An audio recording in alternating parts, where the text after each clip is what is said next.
दोस्तों RBI assistant का finally official notification हमें देखने को मिल गया है, टेंडर आउट हो गया है और जल्दी हमें डिटेल नोटिफिकेशन देखने को मिल जाएगा। आरबीआई असिस्टेंट एक बहुत इंपॉर्टेंट वैकेंसी है, बहुत अच्छा खासा कंपटीशन हमें बच्चों के बीच में देखने को मिलता है।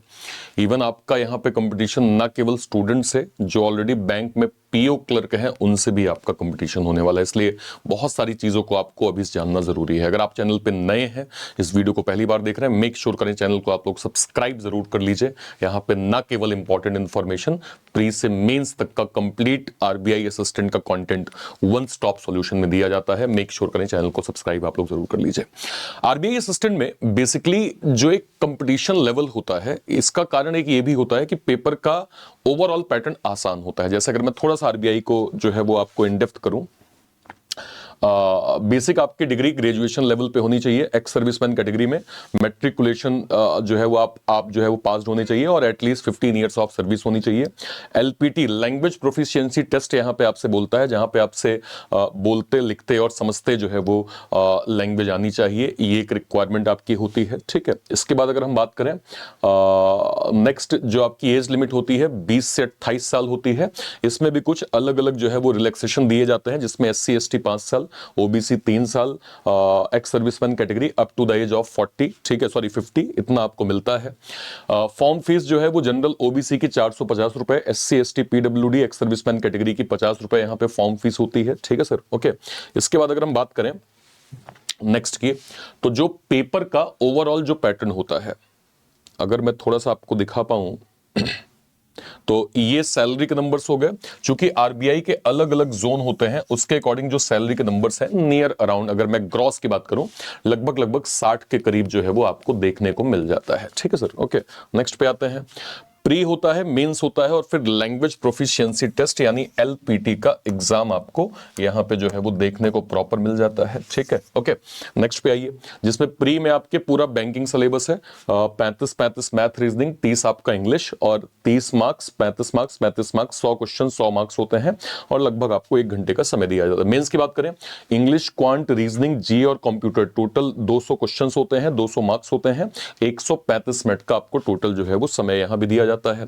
लैंग्वेज प्रोफिशिएंसी टेस्ट, ध्यान रखिएगा जिस भी जोन से आप फॉर्म भरेंगे वहां की बेसिक लैंग्वेज, मान लीजिए आप मुंबई जोन से भरते हैं तो आपको मराठी एटलीस्ट बोलते लिखते और समझते जो है वो प्रॉपर आनी चाहिए, इस चीज को ध्यान रखिएगा। ठीक है, अब बात कर लेते हैं, जब हम एग्जाम देने जाएंगे तो ये आपको ऑप्शन मिलेंगे कि आप इस लैंग्वेज में भी एग्जाम, जिस भी जोन से आप फॉर्म भर रहे हैं वो लैंग्वेज आपको जो है वो देखने को यहां पे मिल जाता है।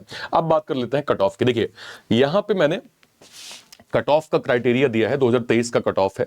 जनरल को जरा आप देखिए, 100 में से प्री का कट ऑफ 94 अहमदाबाद में, 91, 95, 96, 96, 88, 92, 95, 96, 93, 96 Kolkata zone, 89 Mumbai zone, Nagpur zone 90, new Delhi zone यहाँ पे जो है वो 95, पटना जोन यहाँ पे आपको 96। अच्छा खासा कट ऑफ का नंबर आपको जो है वो देखने को मिलता है।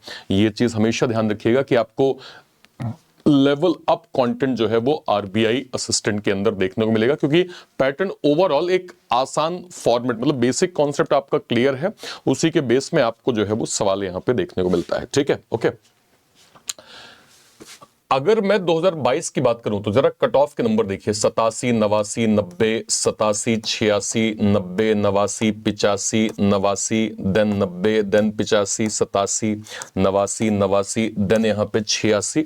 ये इस प्रकार से कट ऑफ आपके 2022 में 22 के बाद कंपटीशन आरबीआई के अंदर अच्छा खासा बढ़ा, लेकिन तब भी हम उस टाइम पे कट ऑफ के नंबर देख पा रहे थे, अच्छा खासा गया था। 19-20 का देखिए, यहाँ पे अगेन 90, 86, 85, 89, 88, 83, 92, 96, देन यहाँ पे 92, 84, 88, 89, 85, देन यहाँ पे 87। ऑलवेज आप देख पा रहे होंगे कि कट ऑफ के जो नंबर हैं वो, अच्छा ये मैं एससी कैटेगरी दिखा रहा था, जनरल इधर दिया है, जनरल को जरा एक बार देखिए, 92, 92, 94, 95, 96, 94, 89, 96, 95, 94, 96, 96, 87, 90, 96, 95, 96। अगेन कट ऑफ के नंबर आप देख पा रहे होंगे कि लगभग 92-94 से ऊपर जो है वो यहां पे गया था। नेक्स्ट पे आइए। इसके बाद अगर मैं और कट ऑफ के नंबर देखो, ये आई गेस ये कट ऑफ का नंबर 17 का है, हालांकि तब भी अगर आप यहां पे देखें तो 80 तक के कट ऑफ के नंबर जो है वो जाते हैं। तो आपने क्या समझा, हमने लास्ट के 3 अलग अलग पैटर्न को देखा। उस पैटर्न से हमारी एक ऑब्जर्वेशन ये थी, जब हमने 16-17 का पैटर्न देखा तो उसमें कट ऑफ का जो डिफरेंस था, उस टाइम पे कंपटीशन का लेवल जैसे आज है या 19-20 के बाद हुआ है। लोगों ने आरबीआई के अंदर बहुत सारी चीजें, क्या है कि डिजिटली जब आप चीजों को देखने लगते हैं तो आपको बहुत सारी चीजें समझ में आ जाती हैं। लोगों को ये दिखा कि हाँ भाई, आरबीआई के अंदर या फिर इंश्योरेंस एग्जाम के अंदर एक जो वर्क लाइफ बैलेंस है, वेज रिवीजन है ना, और वर्किंग कल्चर है, ऐसा नहीं, बेटर हर जगह होता है, लेकिन आरबीआई थोड़ा सा एक प्रकार से मेरे को प्रेशस हो जाते हैं। आरबीआई हो गया या फिर इंश्योरेंस के एग्जाम हो गए। तो आपने 3 साल में ये ऑब्जर्व किया कि लास्ट के 2 साल के पैटर्न अच्छे खासे गए थे, उसको हम बिल्कुल भी कम नहीं आंक सकते हैं। और वो चीज आपको इस बार भी कीप इन माइंड करके चलना पड़ेगा कि अगर आप आरबीआई एग्जाम को टारगेट कर रहे हैं तो आपको ये चीज मेक श्योर करनी होगी कि आपका जो मेन टारगेट है वो एटलीस्ट 90 से प्लस, हालांकि मैं फिर भी कम बोल रहा हूं, मॉक टेस्ट में 90 प्लस का स्कोर तो आपको करना ही पड़ेगा। इससे कम तो एक्सेप्टेड ही नहीं है सर। आपको इतना स्कोर बेसिकली जो है वो देना ही पड़ेगा, ठीक है। इसके लिए सबसे इंपॉर्टेंट चीज क्या है, सबसे पहले आप कॉन्सेप्ट क्लियर करिए।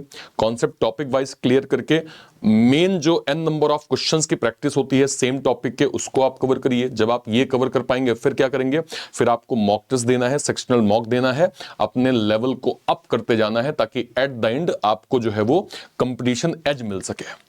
क्योंकि आप जिस मॉक को देंगे उस मॉक में भी जब टॉपर लिस्ट आप देखेंगे तो देख पाएंगे वहां भी कि लोग 90, 92, 95, 96 करते हैं। तो वो टारगेट आपको भी आपके दिमाग में पूरी तरह से एक सेट होना चाहिए, ठीक है सर। इसी को ध्यान में रखते हुए एग्जाम ट्यून ने सर स्पेशली यहां पे जो है वो लॉन्च किया है आरबीआई असिस्टेंट का विजन बैच। अगर आप इसको देखें, विजन बैच यहां पे डेडिकेटेड आरबीआई असिस्टेंट को टारगेट करता हुआ मिलेगा। इसमें वो सारे बच्चे जो ग्रेजुएट हैं उनके लिए हमने वन स्टॉप सॉल्यूशन ये बैच आपको प्रोवाइड किया है। इसके अलावा हमारे जो डिफेंस के सर लोग हैं, जो हमारे एक्स सर्विसमैन सर लोग हैं, क्योंकि चूंकि RBI assistant x serviceman category के लिए भी बहुत इंपॉर्टेंट है, तो यहां पे हमने जो भी हमारे आर्मी के सर हैं, है ना, नेवी के सर हैं या फिर एयरफोर्स के सर हैं जिनका रिटायरमेंट हो गया या इस साल होगा, डेडिकेट हमने जवान ex serviceman batch RBI assistant का प्रॉपर जो है वो लॉन्च कर दिया है, ठीक है। वैसे आरबीआई जो है वो असिस्टेंट या भी अटेंडेंट का भी हमने एक सर्विसमैन बैच लॉन्च किया था। मैं सभी डिफेंस के सर लोगों को रिकमेंड करूंगा कि आप लोगों को यहां पे सर जाना चाहिए बैंक महानायक के साथ। बैंक महानायक क्या है सर, जितने भी एक सर्विसमैन कैटेगरी के बैचेस एग्जाम ट्यून के अंदर लॉन्च होंगे वो सब आपको सर बैंक महानायक के अंदर प्रॉपर मिल जाएगा, जिसको आप सर 1.5 साल के लिए 1399 में प्रॉपर अवील कर सकते हैं, ठीक है सर। तो आप 1399 में प्रॉपर जो है वो 1.5 साल के लिए अवेल कर पाएंगे, जिससे जितने भी अभी तक के बैचेस एक्स सर्विसमैन कैटेगरी में हमने लॉन्च किए हैं, करंट में जो ऑनगोइंग चल रहे हैं और आगे जो भी बैचेस हम प्लान करेंगे सर, वो सब आपको सर सुपर नाइक के अंदर प्रॉपर मिल जाएगा। कहां से आप अवेल कर सकते हैं, अगर आप यहां पे जाएंगे तो ये जो क्लास है, या तो इसी क्लास के डिस्क्रिप्शन बॉक्स में, इसी क्लास के, या फिर कोई भी वीडियो, लेट सपोज मान लीजिए मैं यहां पे गया, मैं ऐसे वीडियो सेक्शन में जाता हूं, वीडियो सेक्शन में जाके मान लीजिए मैं इसी को ऐसे क्लिक करता हूं, तो जैसे ही आप इसको क्लिक करेंगे इसके डिस्क्रिप्शन बॉक्स में आपको सारे के सारे, सबसे ऊपर तो आपको ये सुपर नाइक का जो है वो सब्सक्रिप्शन एक्स सर्विसमैन कैटेगरी मिल जाएगा। इसके बाद अगर आप जाएंगे तो हमारा आरबीआई असिस्टेंट का जो बैच है ये रहा, ये विजन का आरबीआई असिस्टेंट का बैच है, इसको आप अवेल कर सकते हैं। इसके अलावा अगर आप जाएंगे तो आरबीआई असिस्टेंट का हमारा जवान एक्स सर्विसमैन बैच चल रहा है, इसको भी आप डेडिकेटेड यहां पे प्रॉपर जो है वो अवेल कर सकते हैं, ठीक है सर। ओके, तो ये हमने लास्ट के 3 साल का कट ऑफ का डेटा समझ लिया और हमने ये समझ लिया कि क्या क्या ऐसे फैक्टर्स हैं जिनमें हमें काम करने की आवश्यकता है। पहला चीज तो ये है, नोटिफिकेशन कंफर्म है कि अब तो आएगा, अब तो इसमें कहीं कोई दो राय नहीं है। तो जितना अर्ली आप पढ़ना स्टार्ट करेंगे उतना आपके लिए बेटर होगा, इसलिए सर हमने इन बैचेस को प्लान किया है ताकि वो सारे स्टूडेंट जो सीरियस एस्पायरेंट हैं वो इमीडिएट जो है वो अपनी स्टडी को जो है वो चालू कर दें, ठीक है। हम मोस्ट जो है वो प्रोबेबल कोशिश करेंगे कि विद इन 10 डेज जो है वो बैचेस को हम स्टार्ट कर दें, ठीक है। ओके, और कोई भी क्वेरी होती है वीडियो के कमेंट सेक्शन में अपनी बात आप जरूर रखिएगा। टिल देन, तब तक के लिए थैंक यू सो मच, जय हिंद, थैंक यू।